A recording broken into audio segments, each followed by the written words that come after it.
Señor, tú sabes que no puedo predicar.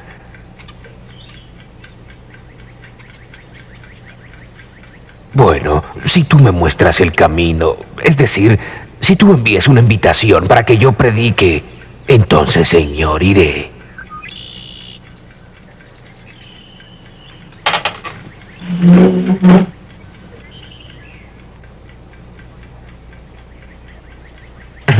No es muy común que a alguien le pida a un agricultor de 49 años de edad que predique sobre la venida del Señor. Era un sábado por la mañana en agosto de 1831, y un extraordinario comienzo para el día más importante de la vida del agricultor inglés Guillermo Miller. Pues en el transcurso de una media hora, ocurrió algo que cambiaría su vida completamente.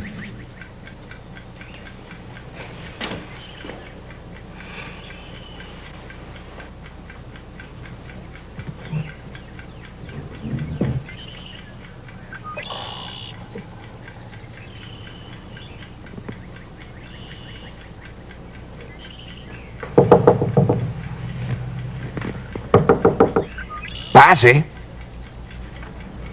Sobrino, ¿qué pasa? Tío Guillermo, el pastor de nuestra iglesia no podrá predicar mañana. Papá me mandó que te pida que vengas y nos hables sobre lo que estás estudiando en la Biblia.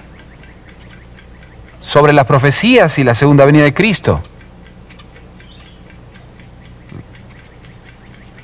¿Vendrás?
Como muchos otros que se han unido a las filas de Cristo a través de los siglos, Guillermo Miller era un novato indeciso. Pero este modesto agricultor de Nueva York llegaría a ejercer una gran influencia en la vida de miles de hombres y mujeres alrededor del mundo. Pues ingresó en el bosque de Arces como un agricultor, pero regresó transformado en un predicador. Sin embargo, la historia de Miller no comienza en el bosque de Arces. Eventos que ocurrieron en la antigua ciudad de Roma tuvieron mucha influencia.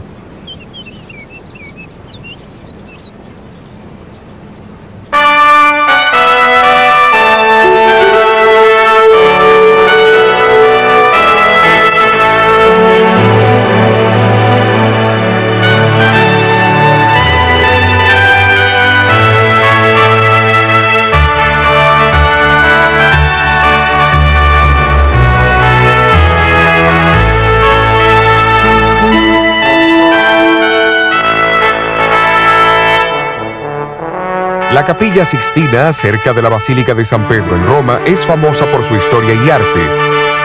Edificada por el Papa Sisto IV en 1473, es el lugar donde los cardenales de la Iglesia se reúnen para elegir un nuevo Papa.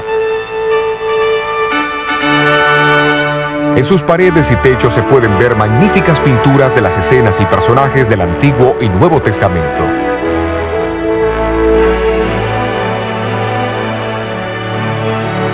Pero la Capilla Sixtina es también significativa por otra razón, pues allí se encontraron la profecía y la historia.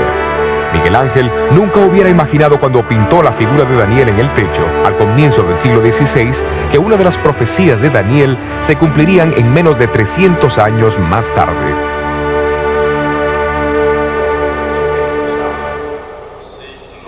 La profecía de Daniel en su capítulo 7 reveló que a la ascensión al poder del cuerno pequeño del cuarto gran imperio de Roma se le opondrían 3 reinos. Cuando estos reinos fuesen subyugados, Daniel dijo que el pueblo de Dios sería entregado en las manos del pequeño cuerno por un período de 1260 años. Pero ¿cómo se cumpliría esto?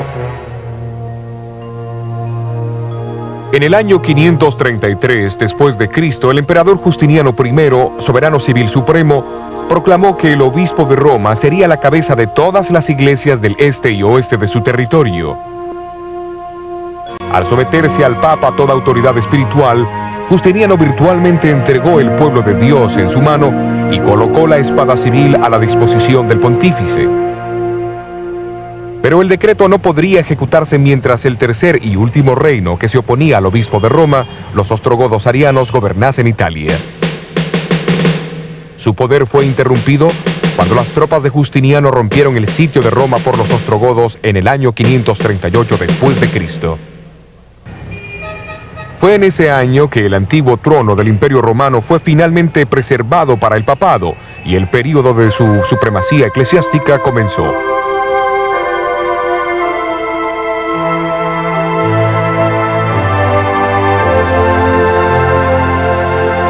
$1270 años después, Napoleón ordenó a su lugarteniente, el general Berthier, que marchara hacia Roma y subyugara la supremacía de su iglesia. En febrero 15 de 1798, el nuevo gobierno republicano fue establecido y sus emblemas y armamentos removidos de la ciudad.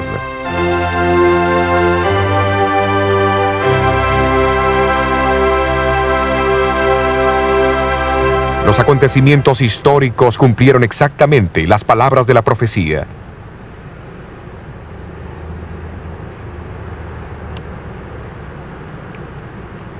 Poco más de 100 años antes, un doctor en divinidades de la Universidad de Oxford había sido el primero en declarar que la profecía de los 1260 años terminaría, como él decía, un poco antes del año 1800. Luego otros tomaron la misma posición. Algunos, como el famoso clérigo, filósofo y científico Joseph Priestley, hasta dijo que Francia sería el instrumento más adecuado para el cumplimiento de esa tarea. Cuando el golpe finalmente cayó sobre Roma en 1798, un coro de voces en Inglaterra, Europa y América atestiguaron el fin de los 1260 años de supremacía papal. A pesar de las diferencias de credo en otros puntos de fe, había una notable unidad en las interpretaciones proféticas básicas, recibidas de los primeros grandes reformadores. Ellos enseñaron acerca de los 4 imperios universales, las divisiones de Roma, el surgimiento del anticristo, el principio del día por año y la proximidad del juicio y la segunda venida de Cristo. Al despertar su interés en tan notable cumplimiento de la profecía, estos estudiantes de la Biblia empezaron a observar detenidamente la profecía más larga en el tiempo de Daniel, descrita en el capítulo 8. La predicción se encuentra en el versículo 14, en respuesta a una pregunta hecha sobre el tiempo que la visión cubría. ¿Cuándo Dios haría algo? Sobre el poder desolador que pisoteaba su santuario y su pueblo.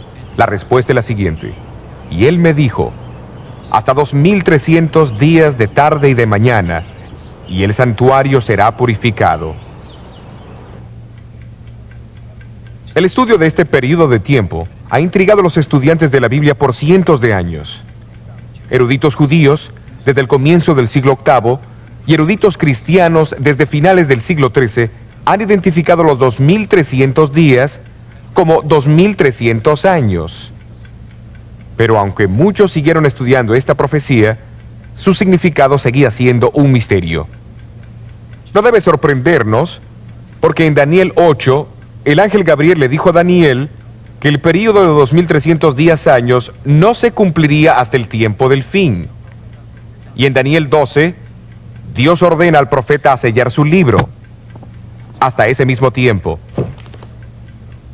Evidentemente, el significado de la profecía de los 1300 años no debería entenderse claramente hasta que el tiempo de su cumplimiento estuviese cerca.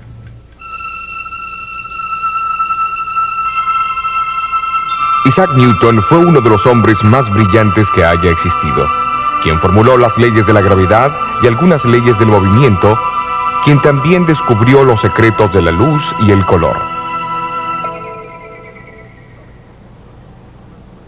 Pero muchos no saben que Newton escribió más sobre teología que que sobre ciencia, pues él era un gran estudiante de las profecías de la Biblia.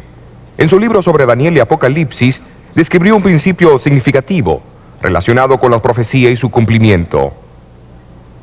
Es un principio tan importante que Jesús lo expresó a sus discípulos 2 veces en la noche anterior a su muerte. Se encuentra en Juan 13 y 14. En el capítulo 14 Jesús dijo: y ahora os lo he dicho antes de que se haga, para que cuando se hiciere creáis. Isaac Newton creía que el designio de Dios era que su pueblo extendiera las profecías solamente cuando el tiempo de su cumplimiento se presentase. Y este principio profético se basa en los hechos de la historia. Cuando Roma gobernaba el mundo occidental, un gran grupo de estudiantes contemporáneos de la profecía reconocieron la identidad y el destino del cuarto imperio profético. Cuando Roma empezó a dividirse, otro grupo de personas describieron el temor que tenían del surgimiento del anticristo. Cuando el pequeño cuerno papal reveló el real carácter e identidad, una gran multitud de reformadores atestiguaron del cumplimiento de la profecía en muchos países. El Espíritu Santo explica lo mismo en otros lugares con más claridad, para que no quede ninguna duda a menos que uno sea un ignorante obstinado. Cuando los 1260 años llegaban a su fin, esto también fue proclamado en el Viejo y Nuevo Mundo.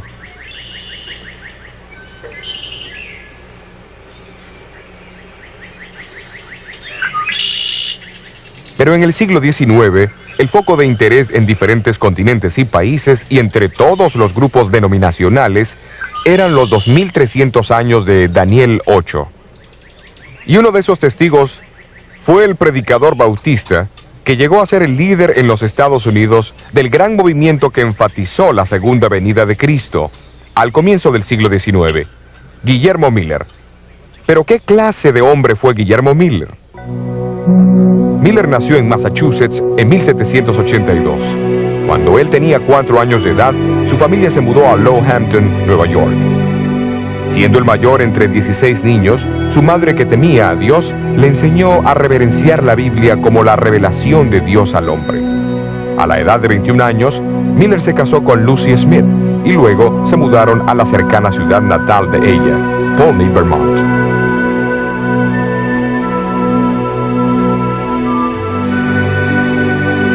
Al separarse de la influencia religiosa de su madre, Miller fue atraído por la filosofía del deísmo, promovida por sus amigos. Para el deísta, Dios es una clase de autor ausente que no tiene ningún interés en su creación. En consecuencia, la oración, la Biblia o la noción de un Salvador no tiene significado. En su libro Apología y Defensa, Miller más tarde describió esta experiencia. Llegué a la conclusión que la Biblia era de concepción humana y la descarté completamente.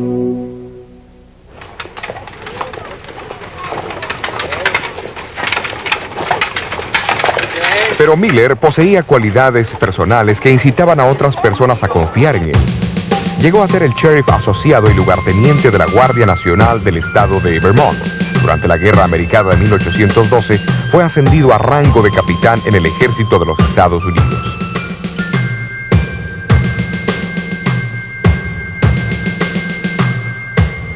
En el verano de 1814, peleó en la famosa batalla de Plattsburgh, uno de los conflictos decisivos de la guerra. Las fuerzas americanas estaban inquietas ante los bien entrenados y disciplinados ingleses, quienes eran 3 veces más numerosos que ellos. Pero la sorprendente victoria sirvió para crear dudas en la mente de Miller, pues el éxito en la guerra parecía ser la obra de una fuerza más poderosa que la humana.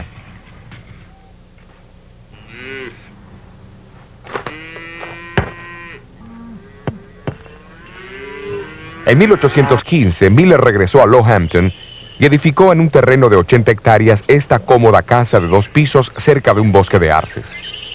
Aunque ahora creía en un ser supremo, todavía no creía que Dios había dado alguna revelación por escrito. Sin embargo, un día, al convencerse de su iniquidad, comenzó a preguntarse cómo un ser justo podría salvar a los violadores de su ley. De repente, la personalidad de un Salvador se le impresionó vívidamente. Sintió que podía confiar en la misericordia del mismo. ¿Pero existía ese Salvador?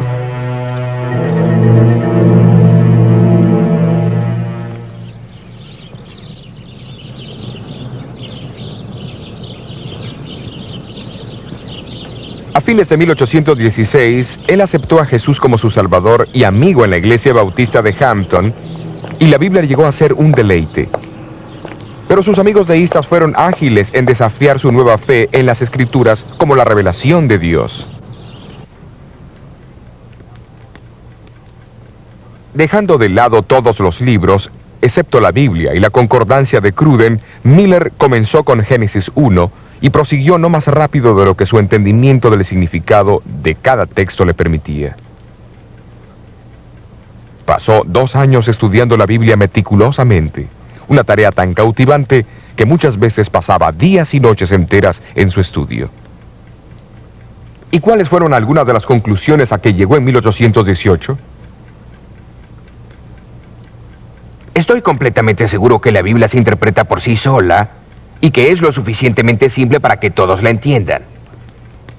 También estoy convencido que la misma debe leerse literalmente, a no ser que exista una prueba clara que el escritor está usando un lenguaje simbólico. ¿Y las profecías del Viejo Testamento? Reconozco su forma simbólica, pero ellas casi siempre se cumplen literalmente. Tomemos por ejemplo el nacimiento, la muerte y la resurrección de Cristo. Estos fueron acontecimientos literales, pero sus profecías fueron escritas en un lenguaje simbólico y ocurre lo mismo hoy. Las señales de los tiempos y la presente condición del mundo concuerdan con las descripciones proféticas de los últimos días. Estoy convencido que este mundo ha llegado a los límites del tiempo asignado. Cristo Jesús está a punto de regresar en toda su gloria.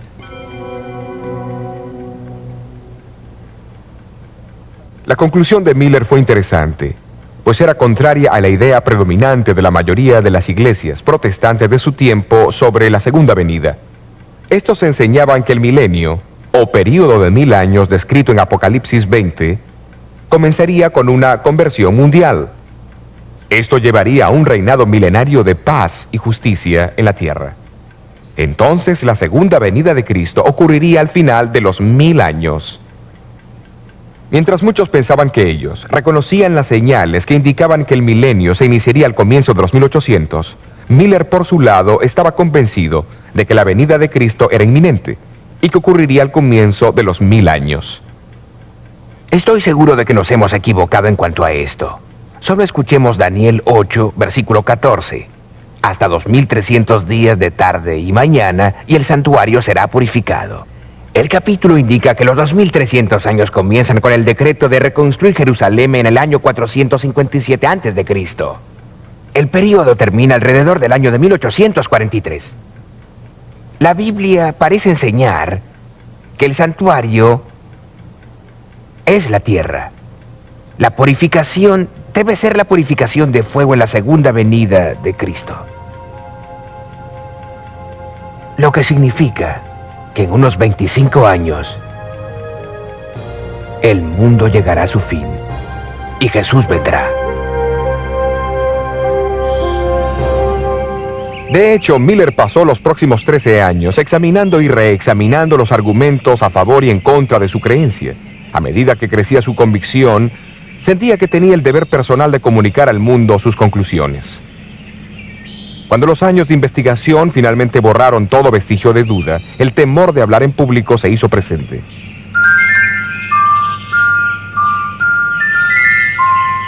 Hasta aquel sábado en el bosque de Arces en agosto de 1831,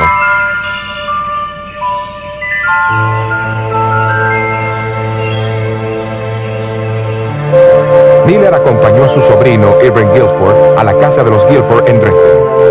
Respetando la falta de confianza de Miller, sus parientes invitaron a los vecinos a su casa en lugar de ir a la pequeña iglesia bautista aquel domingo. El texto que usó en su sermón, Daniel capítulo 7, interpretado de igual manera que los grandes reformadores lo interpretaban, pero con el cumplimiento adicional de los 1260 años en 1798. Fue la predicación de Juan Knox sobre Daniel 7 en 1547 que inició la reforma en Escocia. Pero ahora Guillermo Miller avanza un paso más. Él añade una interpretación de los capítulos 8 y 9 de Daniel para iniciar el gran movimiento del advenimiento en el Nuevo Mundo.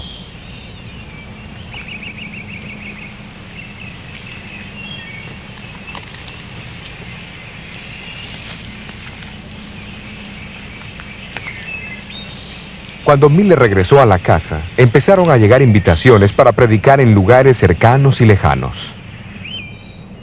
Su segunda serie de reuniones tuvo lugar en esta imponente casa de reuniones bautista en Polney, su antigua ciudad natal. Miller nunca podría haber imaginado que en el transcurso de 15 años su influencia se extendería desde Lowhampton a través de todo el mundo.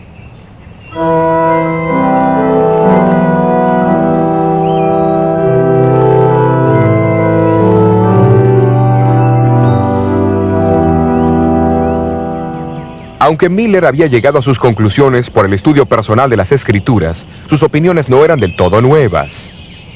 Antes que él publicara este libro de disertaciones en 1836, ya habían otros 75 dispersos por los 4 continentes, que anticiparon sus descubrimientos.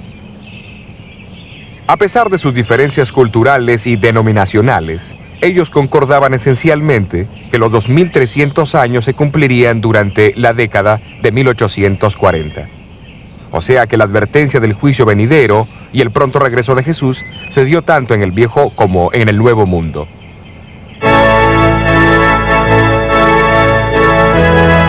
Solamente en Inglaterra más de 1000 ministros la propagaron.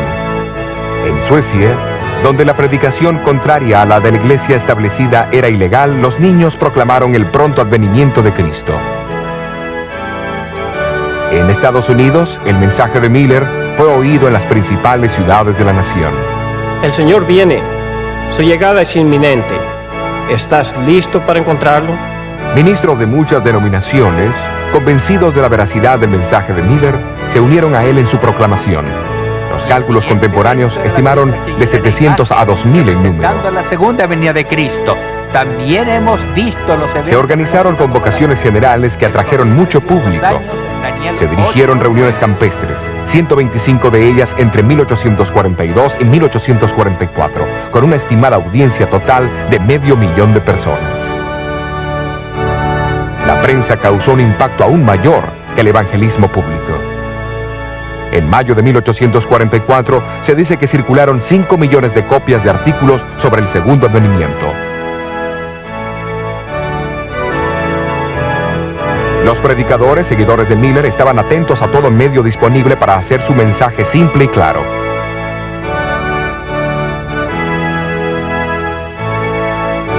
Este cuadro, con sus fotos y figuras, claramente se enfocaba en el año climático de 1843, la fecha aguardada por la venida del Señor.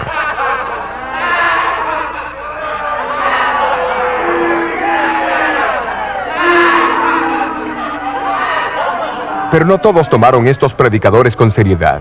Un legislador introdujo una propuesta para posponer el fin del mundo hasta 1860.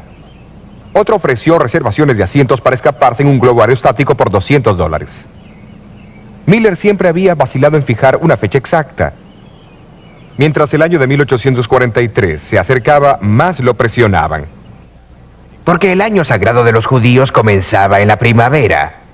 En el año 2300, desde la primavera del año 457 a.C., se cumpliría entre las primaveras de 1843 y 1844.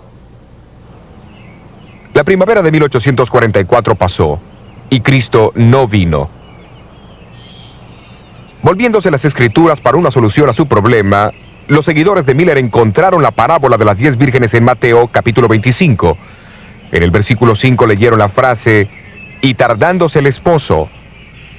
Evidentemente habría un tipo de tardanza, y así ellos esperaron hasta agosto de 1844, cuando ocurrió un acontecimiento extraordinario. En las reuniones campestres de Exeter, Nueva Hampshire, Samuel Snow, un predicador seguidor de Miller, reavivó a su audiencia. Primero mencionó que, de acuerdo a Esdras 7, el decreto de reconstruir a Jerusalén, que inició los 2300 años, no comenzó hasta el otoño del año 457 a.C.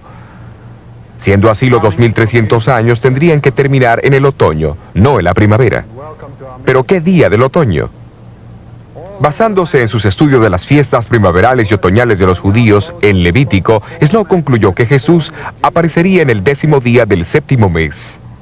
La mejor evidencia indica que el 10º día del 7º mes judío ocurrirá el 22 de octubre de 1844.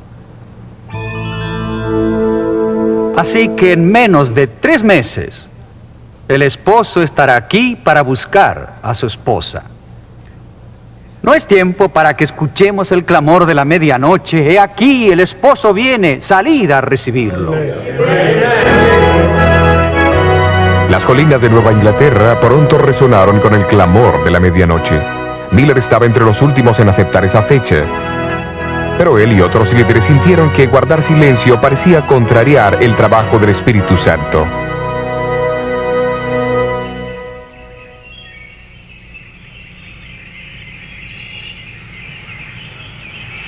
Mientras los días pasaban, muchos fueron bautizados.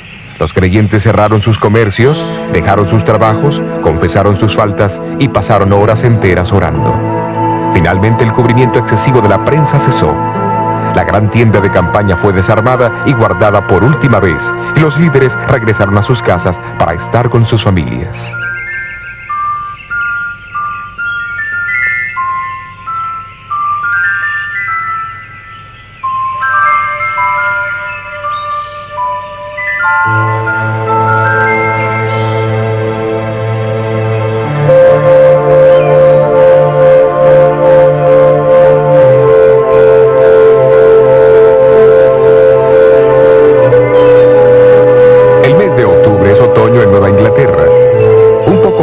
De este bosque de arces donde Miller había luchado con Dios, hay un gran promontorio de piedra caliza. Es conocida hoy como la Roca de la Ascensión. Aquí los amigos de Miller se congregaron el martes 22 de octubre y mirando hacia el este, esperaron con devoción la venida de Jesús.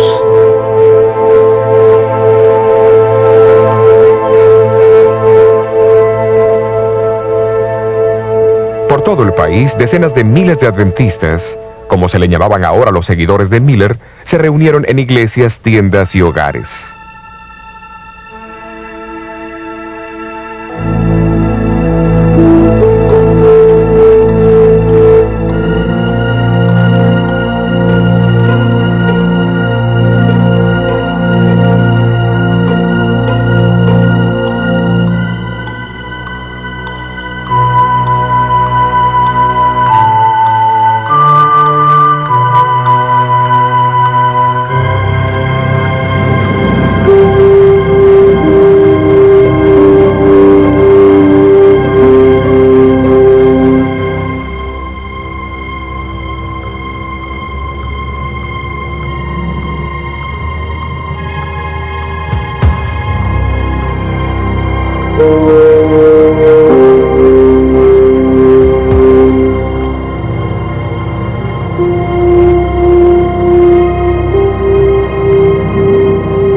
Pero Jesús no vino. Lo que había comenzado como un día de esperanza, terminaba en una amarga oscuridad de chasco.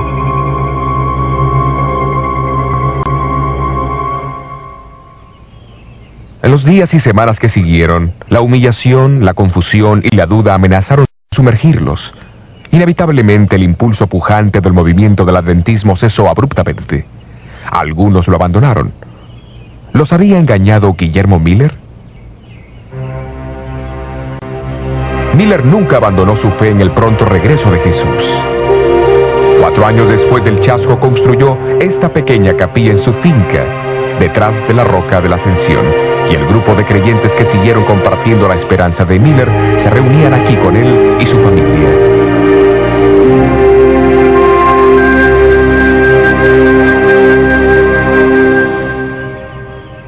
Miller estaba en lo cierto al enseñar que Jesús vendrá otra vez. El Nuevo Testamento se refiere a esto más de 300 veces. Estaba en lo cierto al decirle a la gente que se preparara para el regreso de Jesús. Después de todo, Jesús, Pablo, Juan, Pedro y los muchos cristianos a través de todas las eras dijeron lo mismo.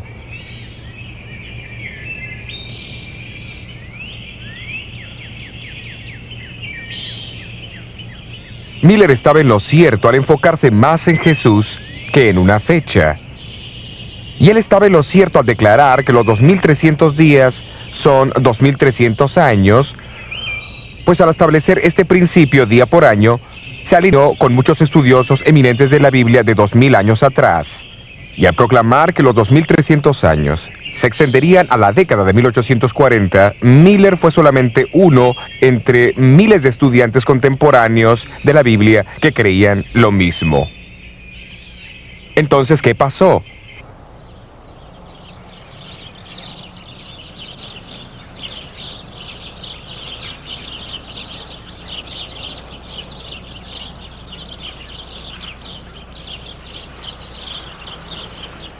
De alguna manera fue el mismo error que los discípulos cometieron cuando pensaron que las profecías decían que Cristo vendría como un rey.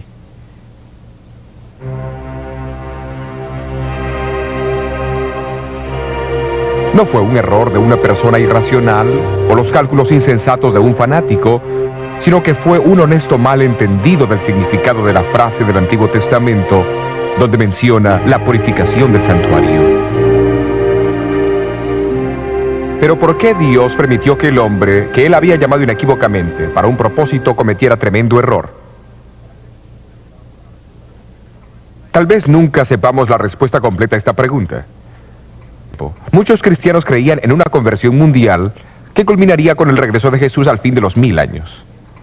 Tal vez Dios en su amor estaba enviando un mensaje al mundo de una manera alarmante para advertirle de los crecientes problemas y maldades que padecerían al inminente retorno de su Hijo antes de los 1000 años. Miller estaba en lo cierto sobre el cálculo de la profecía de los 2300 años de Daniel. Algo ocurriría al final de los 2300 años. La purificación del santuario. Tal evento demandaba una amplia publicidad y la más grande atención posible. Pero lo que significaba ese evento y el propósito que tenía era para otros descubrirlo.